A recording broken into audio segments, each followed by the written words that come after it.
Surgery లేకుండా sciatica, spondylitis, frozen shoulder కి కేవలం 45 నిమిషాలలో నొప్పి లేని అత్యాధునిక చికిత్స ప్రాణ పెయిన్ క్లినిక్.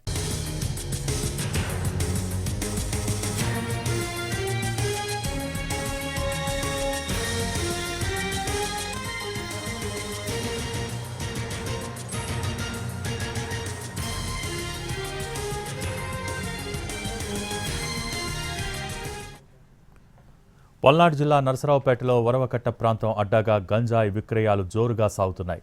మత్తుమందు, మద్యం, గంజాయి ఇచ్చి మైనర్లచే చోరీలు చేయిస్తోంది ఓ ముఠా.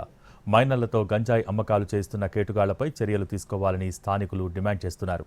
ముఠాపై పోలీసులు కఠిన చర్యలు తీసుకోవాలని కోరుతున్నారు. లేకపోతే వరవకట్ట మరో పాతబస్తీ అయ్యే ప్రమాదం ఉందని నరసరావుపేట వాసులు ఆందోళన వ్యక్తం చేస్తున్నారు.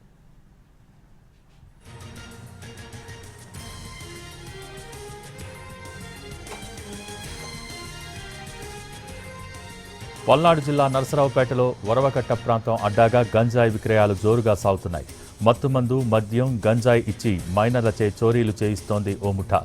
మైనర్లతో గంజాయి అమ్మకాలు చేయిస్తున్న కేటుగాళ్లపై చర్యలు తీసుకోవాలని స్థానికులు డిమాండ్ చేస్తున్నారు. ముఠాపై పోలీసులు కఠిన చర్యలు తీసుకోవాలని కోరుతున్నారు. లేకపోతే వరవకట్ట మరో పాతబస్తీ అయ్యే ప్రమాదం ఉందని నరసరావుపేట వాసులు ఆందోళన వ్యక్తం చేస్తున్నారు.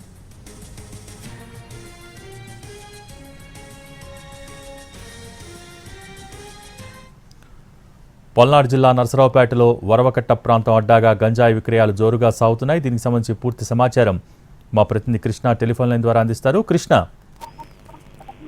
Thank you Bhogi. గత కొద్ది రోజులుగా ఈ పల్నాడు జిల్లాలో ఉన్నటువంటి ప్రధాన కేంద్రం నరసరావుపేటలో గంజాయి ముఠాలు పెచ్చుకుపోతున్నటువంటి పరిస్థితి. వీళ్ళ మీద అనేక సందర్భాల్లో పోలీసులు కూడా కేసులు నమోదు చేస్తున్నారు.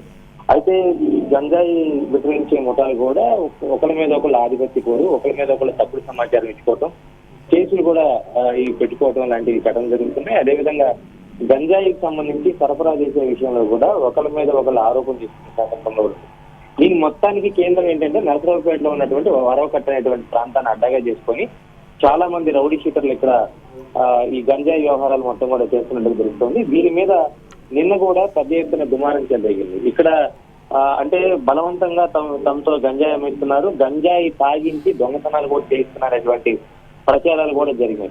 దాని మీద తిరిగి పోలీసులు ఖండనివ్వడం. ఈ రోజు కూడా వరవకట్ట ప్రాంతంలో పెద్ద ఎత్తున పోలీసులు సెర్చ్ ఆపరేషన్ చేశారు. అక్కడ గంజాయి కానీ ఇతరత్ర వ్యవహారాలు కానీ ఉంటున్నట్లుగా కూడా పోలీసుల దగ్గర సమాచారం ఉంది. ఈ నేపథ్యంలో అక్కడ ఇల్లీగల్ గా ఏదైతే వ్యాపారాలు చేస్తున్నారో గంజాయికి సంబంధించి కానీ ఇతర వ్యవహారాలు కానీ, తర్వాత రాజకీయ పార్టీలు కొంతమందికి మద్దతుగా పలికి రౌడీ షీటర్లు కూడా ప్రోత్సహిస్తున్నటువంటి అసాంఘిక కేంద్రంగా ఈ ప్రస్తుతం నరసరావుపేటలో ఉన్నటువంటి వరవకట్ట ప్రాంతం ఉంది. దీని మీద పోలీసులు సివియర్ గా దృష్టి పెట్టబోతా ఉన్నారు. ఈ రోజు సెర్చ్ ఆపరేషన్ తో ప్రారంభమైనటువంటి ఈ వ్యవహారం భవిష్యత్తులో. Thank you Krishna.